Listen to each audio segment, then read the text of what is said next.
we are embarking on a profoundly important and sensitive journey. We are going to spend the next 50 minutes understanding the psychology of childhood trauma. This isn't just a topic about the past.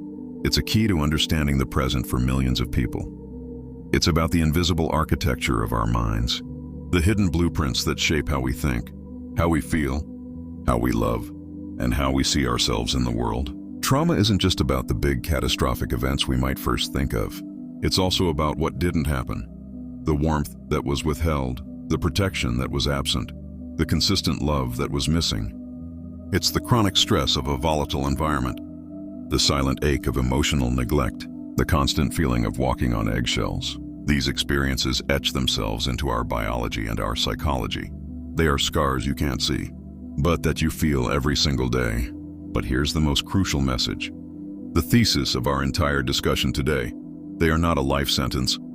Understanding the what and the how is the first, most powerful step toward healing. So, let's begin by defining our terms.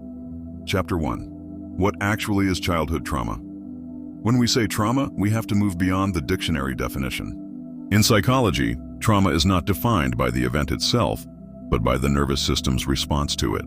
It's an experience or series of experiences that are so overwhelming that we cannot process them at the time. They are too much, too fast, or too soon for our young minds to handle. The event becomes stuck, unprocessed in our brain and body.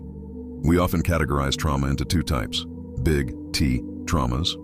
These are the events we typically associate with the word: physical or sexual abuse, severe neglect, a natural disaster, a serious accident, witnessing violence. These are acute, often life-threatening events. Little T traumas. This is where the understanding has deepened dramatically.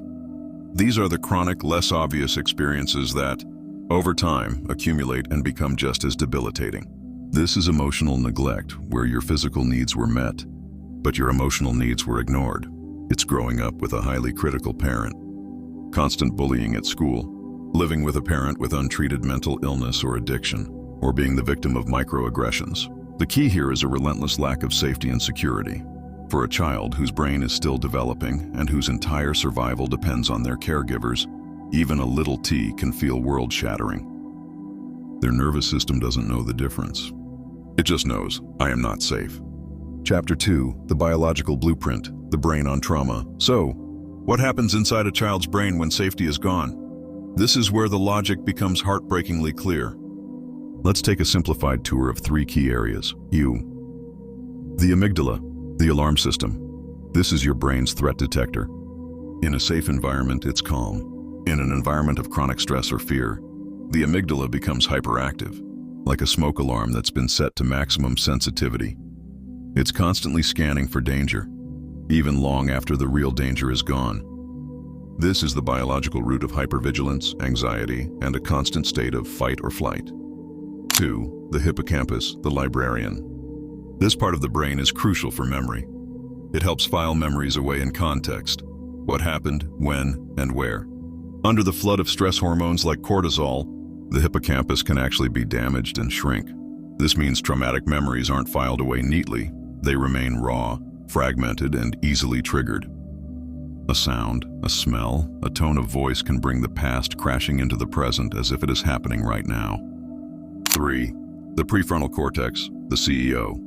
This is our rational, logical brain. It regulates emotions, makes decisions, and helps us think before we act. In a developing child under constant stress, the connections to the prefrontal cortex are weakened.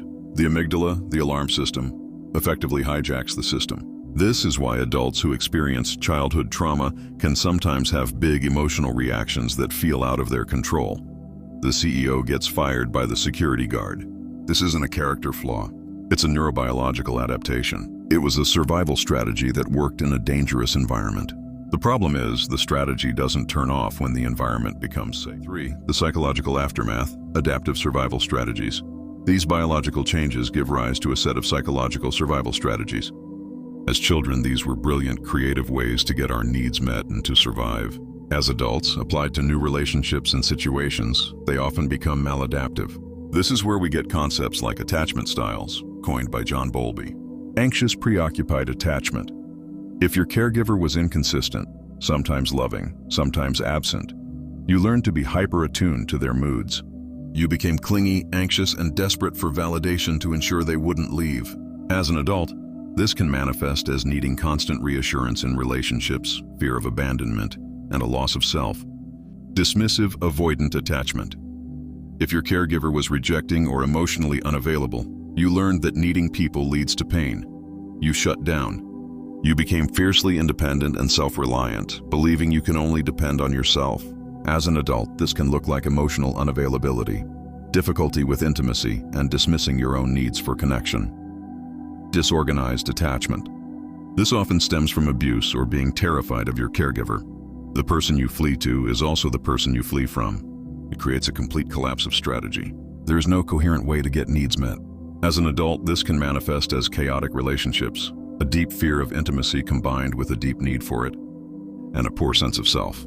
We also see the development of core beliefs or schemas. A child internalizes their experience. If I am neglected, it must be because I am unlovable. If I am criticized, it must be because I am a failure. These become the unconscious operating system upon which we build our entire lives. Chapter 4. The Legacy in Adulthood. So how does this play out in an adult's daily life? It's often in ways that seem unrelated to the past. Mental health. The link is undeniable. Childhood trauma is a significant risk factor for depression, anxiety disorders, PTSD, CPTSD, complex PTSD, and substance abuse. The coping mechanisms we developed can become the symptoms. Physical health. The landmark ACEs, Adverse Childhood Experiences, study proved this conclusively.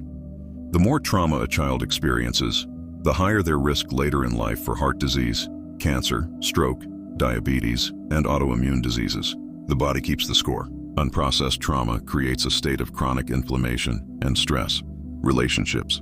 We are drawn to what is familiar, not what is healthy. We often unconsciously recreate the dynamics of our childhood in our adult partnerships, seeking to finally win the love we didn't get or to resolve the old pain. This is known as repetition compulsion. Self-concept.